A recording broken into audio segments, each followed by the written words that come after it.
What's up guys, Mavi Boy here, and for today's video, uban na to si Nikomoto. Uban nimi guys sa among rafting adventure, kay gipamaulan na ang mga persons gikan sa Guadalupe Shrine. 4.5 kilometers di ay guys ang among gibaktas, apil na diri ang pagtabok sa 9 kasapa before ta makaabot sa Our Lady of Guadalupe Shrine nga located sa Igbalay Hills, Balubal. Mao na naka-decide na lang mi nga mag-rafting pabalik sa entrada. And of course, para po ma-try ni na to nga adventure. Either ikaw ra isa, duha, tulo, or lima mo, 300 pesos ang bayad ani.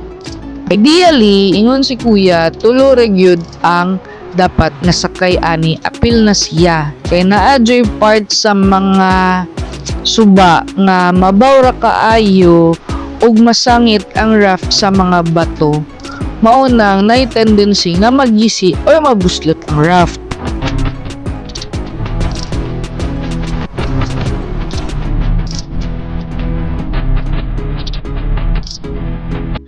For more videos, follow us kung bag-o pa ka sa among page.